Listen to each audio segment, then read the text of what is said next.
4월의 첫 번째 주일이 종려 주일입니다. 오늘도 귀하고 복된 자리에 잘 오셨습니다. 우리 주님께서 여러분들에게 예비하신 은혜와 평강이 가득하기를 축복합니다. 오늘부터 다음 주일까지 8일 동안 우리 신앙의 절기에 있어서 어쩌면 가장 중요한 시간들을 보내게 될 것입니다. 종려 주일, 그리고 내일부터 토요일까지 이어지는 고난 주간, 그리고 사망의 권세를 깨뜨리고 다시 사신 부활절, 이렇게 이 8일 동안 쭉 이어지는 절기의 내용입니다. 성경, 신약 성경과 또 구약 성경, 성경 전체의 계시에 있어서 이 부분에 대하여 가장 밝게 그리고 가장 자세하게 기록되고 있습니다. 특별히 그 가운데서도 주님이 당하셨던 그 고난에 관한 말씀은 많은 분량을 할애할 만큼 자세하게 우리에게 기록을 해주고 있어요. 여기에 우리의 구원이 있기 때문에 그렇습니다. 우리의 영혼의 질병으로부터 우리가 치유함을 받고 우리가 새 사람이 돼서 새로운 삶을 살아가게 하는 그 시작점이 바로 주님의 이 한 주간에 당하셨던 그 모든 일 속에 있기 때문에 그러합니다. 이 한 주간, 특별히 1년 가운데서도 우리 주님께서 당하셨던 그 고난이 우리 각자에게 주시는 귀한 유익이 무엇인가를 깊이 생각하면서 우리의 신앙에 또 새로운 시작이 되고 또 신호탄이 되는 복된 한 주간이 되기를 바랍니다. 새벽 시간에 함께 또 나와서 우리 주님의 그 고난의 행보들을 뒤따라가면서 또 우리가 주께로부터 받는 큰 은혜가 함께하는 시간들이 되기를 바랍니다.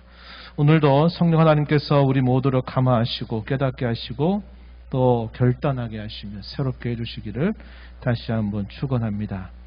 오늘 설교의 제목은 우리를 위한 그리스도의 고난이라고 하는 제목입니다. 이 제목에 따라서 생각을 해보려고 하는 내용은 먼저 그리스도의 고난이 무엇인가 우리가 잘 알고 있지만 오늘 이 말씀을 중심으로 해서 좀 살펴보게 되겠고, 그 주님의 고난이 우리를 위한 고난이라고 할 때 우리에게 어떠한 유익들을 주는가 하는 것을 우리가 짚어보게 될 겁니다. 그리고 확인을 해야 되겠죠. 내가 그러한 은혜 안에 내가 지금 여전히 살고 있는가 그렇지 않은가를 좀 돌아보고 짚어보는 시간이 되기를 바랍니다. 먼저 그리스도의 고난을 함께 생각해 보겠습니다. 베드로 사도는 그리스도께서 받으신 고난을 간략하게 소개합니다. 죄를 범하지 않으셨음에도 불구하고 욕을 당하시고 고난을 당하셨다라고 말합니다. 베드로전서 2장 22절, 23절 말씀, 우리가 읽었던 앞에 있는 구절들 한번 보시면 이렇게 말해줍니다. 그는 죄를 범하지 아니하시고 그 입에 거짓도 없으시며 욕을 당하시되 맞대어 욕하지 아니하시고 고난을 당하시되 위협하지 아니하시고 오직 공의로 심판하시는 이에게 부탁하셨다. 이렇게 표현을 해줍니다. 우리는 복음서를 통해서 이보다 더욱 생생한 내용들을 접할 수 있습니다. 이 부분은 고난 주간을 우리가 보내면서 새벽마다 조금 더 자세하게 묵상하게 될 것입니다. 사실 그리스도께서 받으실 이 고난은 이미 구약 시대 선지자 이사야를 통해서 매우 자세하게 예언되었습니다. 이사야서 53장이 아주 대표적인 부분이라 말할 수 있겠는데 그 중에서 몇 절을 좀 살펴봅니다. 이사야서 53장 5절 말씀에 보시면은 우리 너무나 잘 아는 말씀이에요. 그가 찔림은 우리의 허물 때문이요 그가 상함은 우리의 죄악 때문이라. 그가 징계를 받음으로 우리는 평화를 누리고 그가 채찍에 맞음으로 우리는 나음을 받았도다. 조금 뒤로 7절, 8절에서는 또 이렇게 말씀합니다. 그가 곤욕을 당하여 괴로울 때도 그의 입을 열지 아니하였으며 마치 도수장으로 끌려간 어린 양과 털 깎는 자 앞에서 잠잠한 양같이 그의 입을 열지 아니하였도다. 그는 곤욕과 신문을 당하고 끌려갔다. 이렇게 표현합니다. 여기에서는 마치 이미 이루어진 일처럼 표현되고 있지만 이 일은 장차 있게 될 일을 예언하고 있는 말씀의 내용입니다. 성경에서 아직 되지 않은 일을 과거로 표현하는 기법은 그 일이 너무나 확실하게 일어난다라고 할 때는 이미 된 일처럼 표현하는 성격을 가지고 있어요. 그래서 이사야 선지자가 장차 오실 메시아는 의로운 종이면서 동시에 고난받는 종으로 이러한 고난을 당하게 될 것을 이미 이루어진 일처럼 이렇게 예언해주고 있다고 하는 것입니다. 장차 오실 메시아 혹은 그리스도는 찔릴 것이다. 상하고 징계를 받을 것이다. 채찍에 맞고 곤욕을 당하실 것이며 많은 곤욕과 신문을 당하고 끌려가실 것이다 라고 예언을 하였습니다. 우리가 조금 전에 들었던 찬양대의 찬송을 통해서 그런 현장감을 느낄 수가 있고 복음서에서 실제로 우리가 일어났던 그 일들을 보면 이 내용들이 얼마나 구체적이고 자세하게 예언된 사실인가 하는 것을 확인할 수 있게 됩니다. 예수님께서는 예언된 말씀대로 그대로 이 모든 순환을 당하시며 앞으로 나아가셨던 것입니다. 하지만 당시에 거의 모든 사람들은 예수님의 이러한 행보에 대해서 매우 낯설어했고 오해하였습니다. 메시아 혹은 그리스도를 그토록 갈망하고 그토록 바랐던 그 모습을 생각해 보면 너무나도 이상하다 하는 생각이 들 정도입니다. 참 아이러니한 일이 아닐 수 없는 것이죠. 그토록 메시아가 오실 것이다 혹은 그리스도가 오실 것이다 라는 것을 그토록 바랐는데 예수님께서 이 땅에 오셔서 그의 보이셨던 여러 행보들을 살펴보면서는 이상하다, 저게 아닌데, 저렇게 아닌데 이렇게 생각을 하면서 낯설하고 오해했다는 것이죠. 이런 일들이 왜 그렇게 되었을까? 우리는 성경의 몇몇 구절들을 통해서 그렇게 낯설어하고 오해했던 이유가 무엇인가를 살펴볼 수 있겠습니다. 이제 몇 가지의 구절들을 한번 우리가 눈으로 보고 살펴보게 될 겁니다. 먼저 신명기 21장 22절 23절 말씀을 한번 보시죠. 스크린에 보시면 이렇게 말합니다. 사람이 만일 죽을 죄를 범함으로 내가 그를 죽여 나무 위에 달거든 그 시체를 나무 위에 밤새도록 두지 말고 그날에 장사하여 내 하나님 여호와께서 내게 기업으로 주시는 땅을 더럽히지 말라. 그 다음 표현이 중요해요. 나무에 달린 자는 하나님께 저주를 받았음이니라. 이렇게 말했습니다. 구약의 신명기 가운데 기록된 말씀 가운데서 이 말씀이 그들에게 있어서는 하나의 중요한 걸림돌이 될 만한 말씀이었다. 이렇게 우리가 살필 수 있는 부분이에요. 나무 위에 달려 죽는 자, 그는 하나님께 저주를 받아 죽는 죽음이다 라는 이 말씀이 굉장히 그들로 하여금 오해하게 하기 충분한 구절이 될 수 있었다. 이렇게 볼 수 있고요. 우리가 조금 전 살펴봤던 이사야서 53장의 4절 말씀에 보면은 이렇게 표현하죠. 그는 실로 우리의 질고를 지고 우리의 슬픔을 당하였거늘 우리는 생각하기를 그는 징벌을 받아 하나님께 맞으며 고난을 당한다 하였노라. 이것도 역시 메시아에 대한 예언의 구절인데 뭐라고 말합니까? 우리는 이렇게 생각하게 된다. 뭐라고요? 징벌을 받아서 하나님께 맞고 고난을 당한다. 누가요? 나사렛 예수. 그가 지금 하나님께 징벌받아서 고난당하고 있구나라고 많은 사람들이 생각하게 될 것이다. 이렇게 말한 겁니다. 이제까지는 참 많은 사람들을 놀래키고 많은 사람들에게 듣지 못했던 권세 있는 여러 교훈들을 주셨는데 저 마지막을 보니까 그건 다 아니었던 거야. 가짜야. 우리가 바랐던 그 메시아가 아니었던 거야. 사람들이 이렇게 생각하게 된다고 이미 그것도 예언하고 있다는 겁니다. 53장 8절 가서도 보면 또 이런 표현이 주어집니다. 누가 그 세대 중에 누가 생각하기를 그가 살아있는 자들의 땅에서 끊어짐은 마땅히 영벌받을 내 백성의 허물 때문이라 하였으리요. 무슨 말입니까? 그렇게 생각 안 했다 이 말이죠. 그렇게 생각 안 한다는 것을 이렇게 표현하는 겁니다.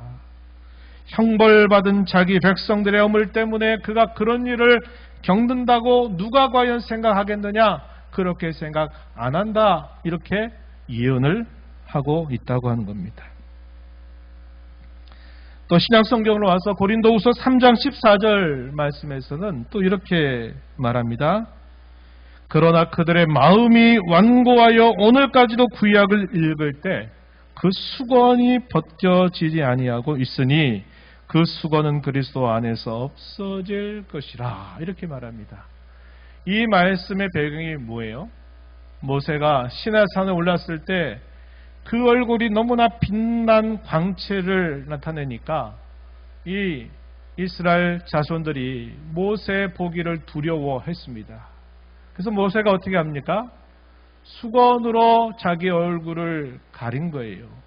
이 구약에 있었던 이 역사적인 사건을 하나의 풍요적으로 그것을 해석을 해서 뭐라고 말하냐면 오늘날까지도 수많은 유대인들 이스라엘 사람들이 구약 성경을 읽으면서 그 모세의 얼굴을 가렸던 그 수건 같은 것들이 가려져 있어서 벗겨지지가 않는다 이렇게 말합니다.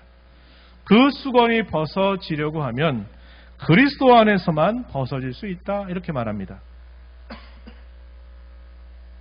이게 무슨 말이에요? 구약 성경을 그렇게 잘 알고 그렇게 암송하고 그렇게 익숙한 이스라엘 자손들이 신약에 있게 될 그 일들에 대해서는 마치 수건이 가려진 것처럼 그들이 가려져서 보지를 못한다는 겁니다. 이런 일이 있게 된다고 성경이 말해주고 있는 것이죠. 누가복음 24장 21절 말씀에서는 또 이렇게 말해요. 우리는 이 사람이 나사렛 예수를 말한 겁니다. 이스라엘을 속량할 자라고 말하노라. 이뿐 아니라 이 일이 일어난 지가 사흘째다 이렇게 말합니다. 우리 너무나 잘 아는 이야기죠. 예수님의 제자 가운데 예수님이 십자가에 처형당하고 모든 게 다 끝나버렸다라고 판단했던 두 명의 제자가 엠마오로 향해서 자신의 고향 땅으로 터벅터벅 돌아가면서 하는 말입니다. 우리는 그 나사렛 예수께서 우리가 바랐던 이 모든 일들을 다 이루어 줄 줄 우리는 고대하고 기다렸는데 그가 죽음으로 너무나 무기력하게 끝나버린 걸 보고 내가 참 마음이 안타깝다 이런 말을 하면서 가고 있는 것이죠.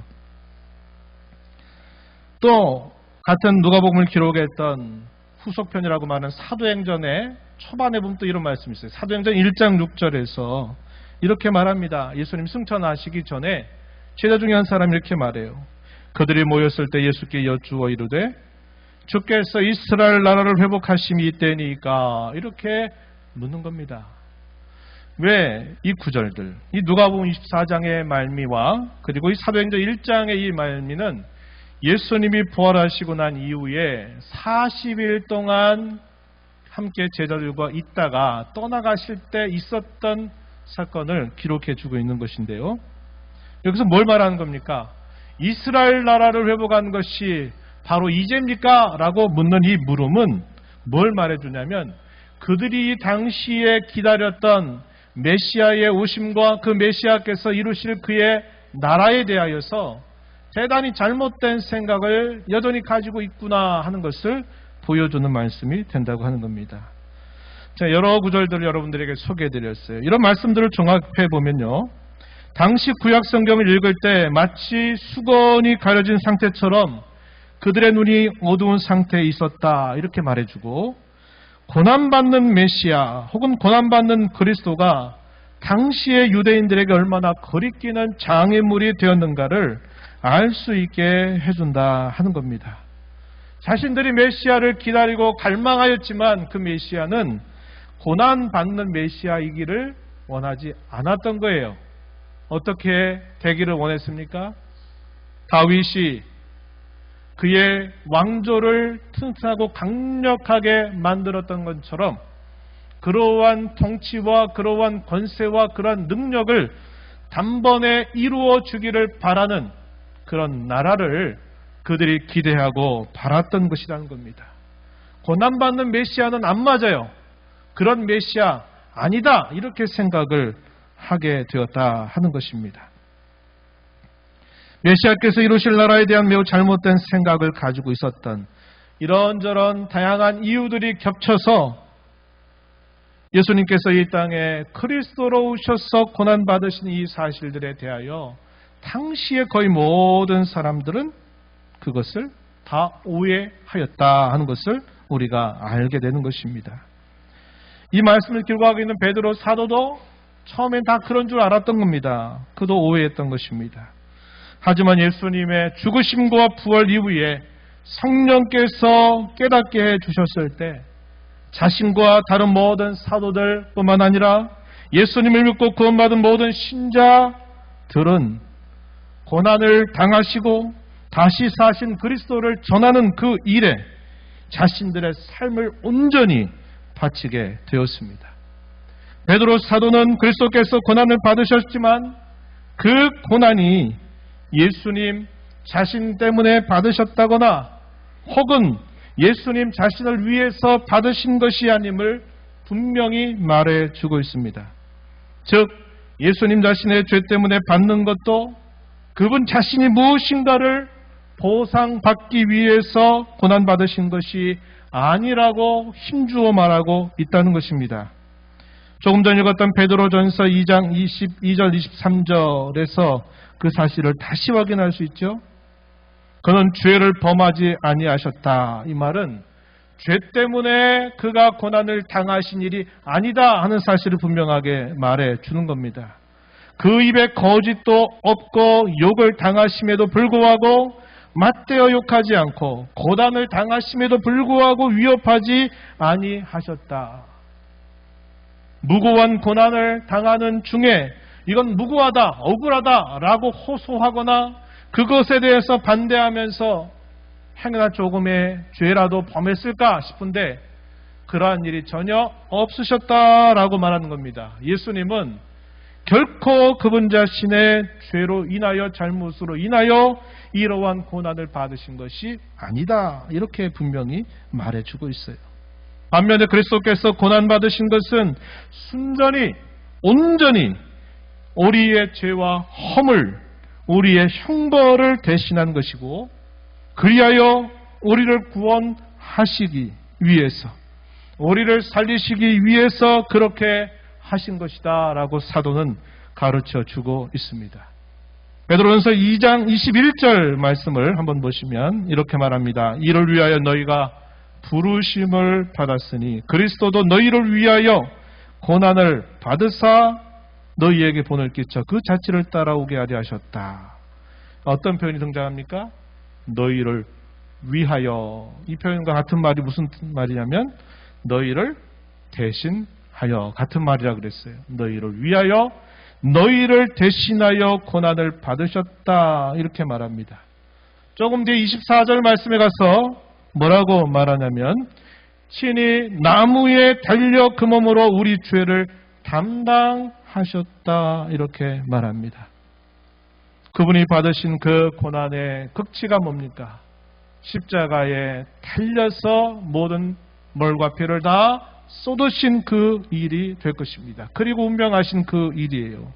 나무 위에 달려 그의 몸으로 우리의 죄를 담당하신 일이다 라고 이렇게 가르쳐 주고 있는 것입니다. 그렇다면 그리스도의 고난이 저와 여러분에게 어떠한 유익을 주는가? 베드로 사도의 가르침을 세 가지 정도로 정리해 볼 수 있어요. 첫 번째는 뭐냐면 우리의 죄를 담당하시고 우리를 살려주시는 유익을 가져다 주셨다 하는 것입니다. 우리가 조금 전 읽었던 24절에 그렇게 말하죠. 그 몸으로 우리 죄를 담당하셨다. 이렇게 표현합니다. 우리가 범하는 모든 죄, 그 죄에 대한 모든 형벌을 예수님께서 대신 다 갚아주셨다라는 사실을 표현하고 있는 말씀이죠. 24절 끝부분에 가서 보면 뭐라고 말합니까? 그가 채찍에 맞음으로 너희는 나음을 얻었다. 이것도 이사야 선지자가 53장에서 예언했던 그 말씀을 인용해서 표현한 겁니다. 그가 채찍에 맞으신 일이 너희에게는 치유의 기적이 이루어진 일이다 라고 이렇게 말씀을 한 겁니다. 어떤 치유일까요? 영혼의 깊은 질병으로부터 그분이 그렇게 고난당하신 그 일이 그러한 질병으로부터 우리를 치유하여 주셨다라고 사도가 가르쳐주고 있다는 것입니다. 두 번째는 전에는 목자 없는 양같이 길을 잃은 양처럼 살던 우리를 인도하시는 목자, 우리를 돌보시고 우리를 지켜주시는 감독자가 되셨다. 그 유익을 가르쳐주고 있습니다. 우리가 읽었던 본문 25절 말씀에 이렇게 표현했어요. 너희가 전에는 양과 같이 길을 잃었더니 이제는 너희 영혼의 목자와 감독 되신 이에게 돌아왔느니라. 이렇게 말합니다. 목자 없는 양같이 길을 잃고 배회하고 방황하며 어디로 갈지를 모르고 사나운 맹수의 먹이가 될 수밖에 없는 가련한 양 같은 그러한 인생들에게 우리 주님께서 진정한 목자가 되셔서 우리를 인도하시고 우리의 감독자가 되셔서 우리를 돌봐주시고 지켜주신다 하는 것을 우리에게 깨우쳐 주고 있습니다. 이 말씀은 이사야서 53장 6절에서 표현했던 그 말씀 우리에게 떠올려주죠. 우리는 다 양 같아서 그릇 행하여 각기 제 길로 갔거늘 여호와께서는 우리 모두의 죄악을 그에게 담당시켜 주셨다. 그럼으로써 어떻게 됐다고 베드로 사도는 말하는 겁니까? 다시 돌아오게 하셨다는 거예요. 누구에게로? 우리의 진정한 목자 되신 그분, 우리의 감독자가 되신 그분께 돌아오게 해주셨다라고 우리에게 가르쳐주고 있는 것입니다. 마지막 세 번째로는요.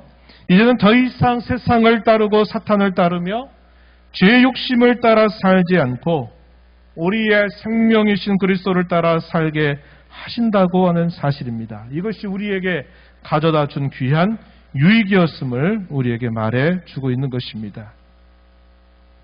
베드로전서 2장 21절 아까 우리가 읽었던 말씀에서 보면은 이렇게 말하죠.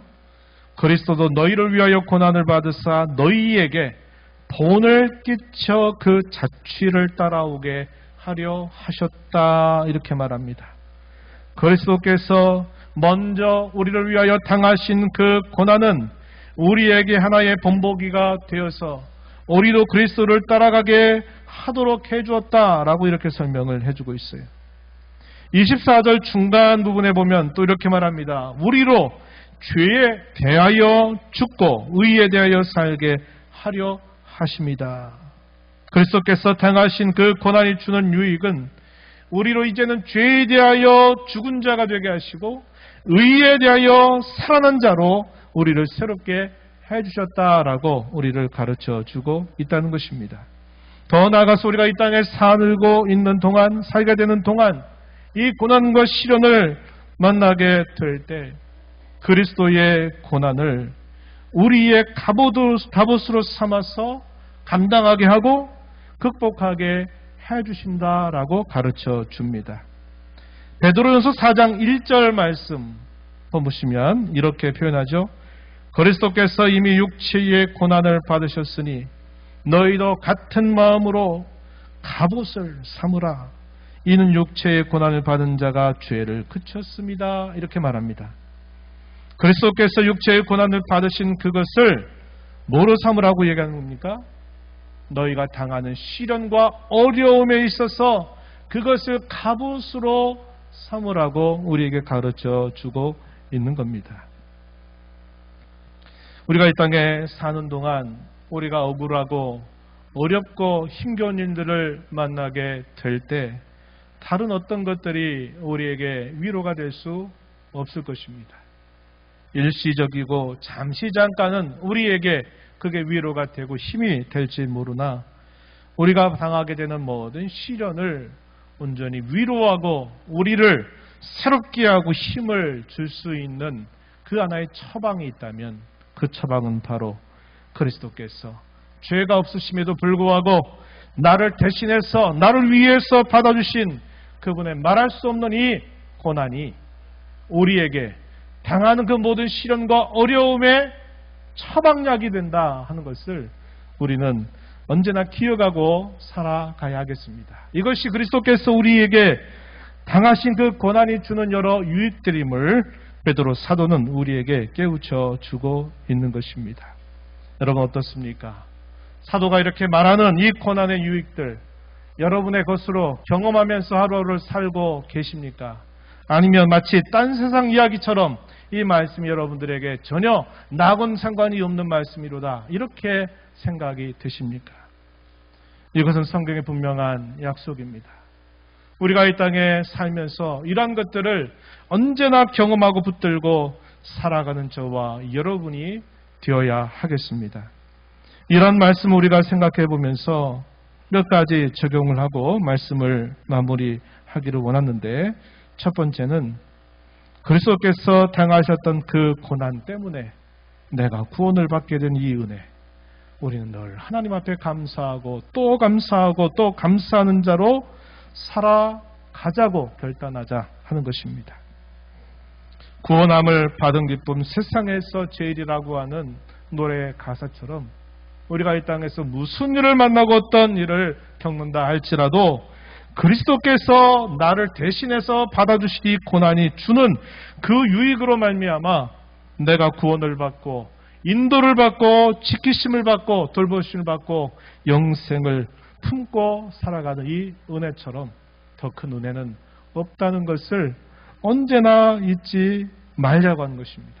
특별히 어려운 때, 특별히 여러 상황들이 원망과 불평이 많이 쏟아지게 될 그때에는 이러한 사실들을 더 깊이 묵상하고 생각하면서 이런 원망과 불평을 이겨내고 도리어 감사로 나아가는 저와 여러분이 되어야 하겠습니다. 두 번째는 그리스도의 고난을 우리 고난의 갑옷으로 삼고 나아가자고 하는 겁니다.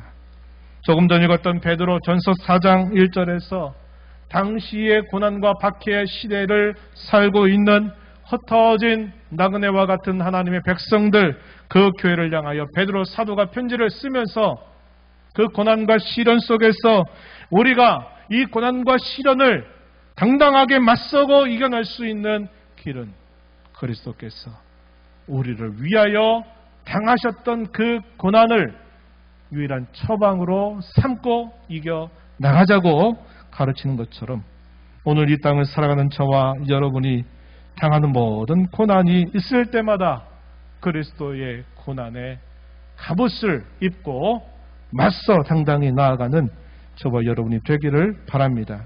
세 번째는 그리스도의 남은 고난을 주님의 나라와 죄 몸된 교회를 위해서 채워 나가자고 하는 것입니다. 베드로 사도는 베드로전서 4장 16절에서 이렇게 말합니다. 만일 그리스도인으로 고난을 받으면 부끄러워하지 말아라. 도리어 그것으로 그 이름으로 하나님께 영광을 돌려라. 이렇게 권면해주고 있습니다. 그리스도인으로 고난 받는 것 부끄러운 일 아니라 오히려 그걸 통하여서 하나님께 영광을 돌려라. 이렇게 우리를 권면하고 있습니다.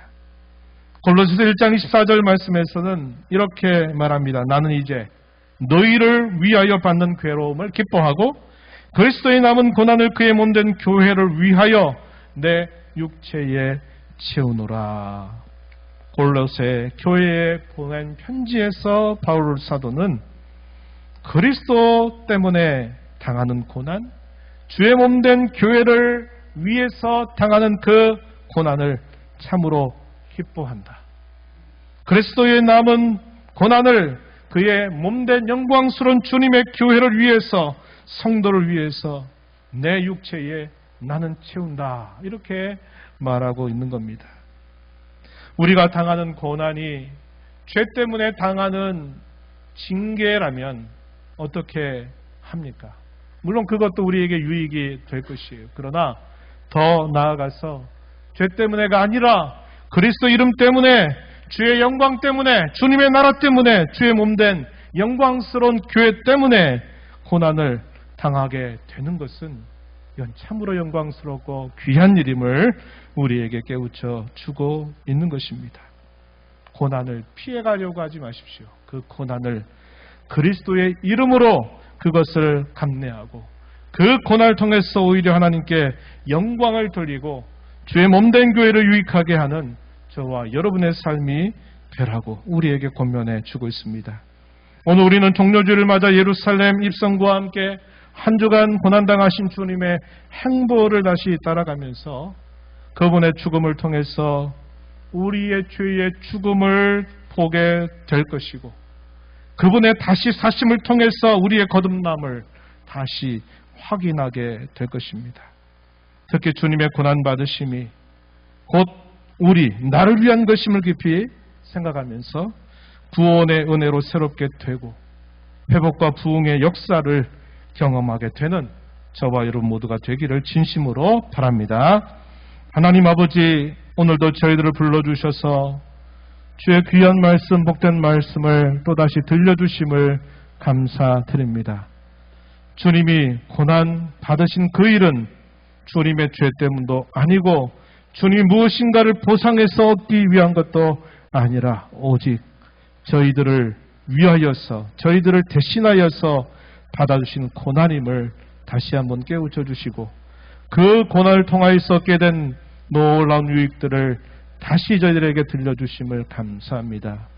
이 고난을 갑옷으로 삼고 이 고난을 통해서 얻게 된 구원의 은혜에 늘 감사하면서 저희들의 남은 삶이 주의 나라를 위해서 주의 몸된 교회를 위하여 그리스도의 남은 고난을 채워가는 복된 삶이 되도록 저희들에게 은혜를 더하여 주옵소서.